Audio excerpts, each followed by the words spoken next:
Bon, je vais finir par être connu comme le gars qui veut la loi sur les mesures d'urgence. Depuis le début, j'ai l'impression que je suis le seul à cogner ce clou-là. Mais j'espère qu'il y a des gens qui commencent à s'en rendre compte, que je veux dire, certains d'entre vous commencent à faire le lien, que se faire dire encore à tous les jours par nos élus d'être gentil, de rester dans la cuisine, de ne pas voir les amis, ne sert à rien si on laisse les manifestants aller par dizaines de milliers dans la rue. Des manifestants évidemment anti-masques, donc non seulement une manifestation, ça en soi évidemment j'ai pas de problème avec les manifestations puis le droit de manifester, mais si tu le fais en respectant pas la logique d'une pandémie, ça prend la loi sur les mesures d'urgence. Puis tu sais, Justin, on se connaît toi puis moi, on a déjà jasé une demi-heure ensemble, j'habitais ton quartier, j'ai voté pour toi. Si ma face te revient, ben c'est pour ça, on s'est déjà comme jasé une bonne demi-heure ensemble. Puis je comprends ton parcours, puis je pense que j'envie pas ta position de prince héritier de la position de ton père, tu sais. Et on s'en va vers octobre, le 50e de l'octobre 70, puis ça fait ressortir les ferveurs, les engouements, le souverainisme.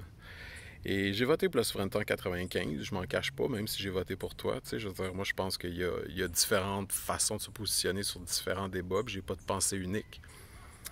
Je suis pas une pensée de parti. Je suis pas de ligne de parti, tu sais. Mais d'humain à humain, je comprends que tu veux pas répéter les erreurs de ton père, que tu veux pas faire la loi sur les mesures de guerre comme ton père l'a fait. Mais il faut comprendre qu'en temps de pandémie, c'est à peu près la seule chose qu'on peut faire. Tous les gens qui désobéissent puis qui ne croient pas à la pandémie, celle qui a eu lieu il y a un siècle, on a eu le même problème. Il y a eu des théories de conspiration similaires à l'époque. C'est dans la nature humaine, dans des moments de crise, d'avoir un pourcentage de paranoïaques comme ça qui n'est pas si grand, mais qui est assez nombreux pour être problématique. Donc, si tout le monde, tu sais, c'est un peu le principe de Pareto, si 80% des gens font l'effort de garder la pandémie et 20% font n'importe quoi, bien ce 20%-là va avoir 80% des dommages liés à leur propre comportement. Il faut arrêter ces gens-là. Là, ils me prévoient une autre manifestation dimanche le 11 octobre au Parc Jarry, dans ta circonscription. Vas-tu vraiment les laisser manifester, pas de masque, collé, etc.? Comme à un moment donné, la loi sur les mesures d'urgence, c'est la seule affaire qu'on peut faire. On veut casser la vague, mais on ne peut pas le faire par magie. Là. C'est pas le 80% de gens obéissants qu'il faut continuellement leur répéter de rester chez eux. Ils le font déjà. La grande majorité des gens sont déjà en confinement depuis longtemps.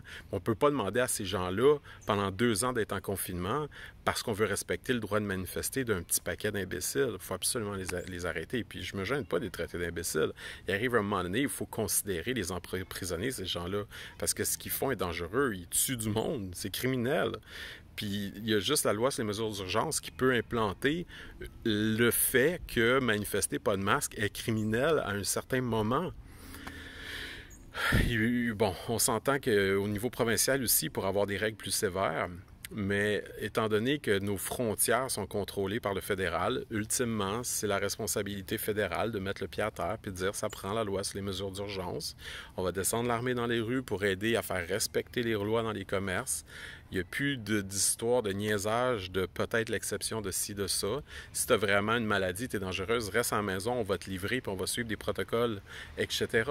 Mais de constamment se ramasser dans la situation où on laisse une minorité faire n'importe quoi, honnêtement, c'est abuser de la bonne volonté des gens.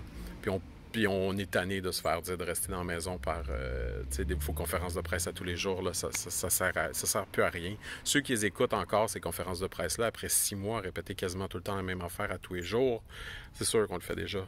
Hein? C'est les autres le problème. Fait que s'il vous plaît, implantez la loi sur les mesures d'urgence. S'il vous plaît, écrivez à vos politiciens. Moi, j'ai écrit au mien. Quand je dis au pluriel, j'ai écrit à plusieurs politiciens, puis j'ai parlé au téléphone à des attachés de politiciens, etc. Parlé à des élus en personne, avec la distance respectée et tout. S'il vous plaît, faites la pression, parce que là, je sais pas si c'est... Je sais pas si c'est un daddy issue de la part de Justin, puis je comprends, c'est pas facile la position de Justin. Puis j'ai de la compassion pour sa position, puis je pense que c'est un bon gars qui a la main sur le cœur, tu sais, mais il faut arrêter le niaisage, puis il faut implanter des mesures sévères pour que les récalcitrants qui continuent de diffuser sans aucun regard pour les autres vies, le virus, soient arrêtés, une fois pour toutes. Merci.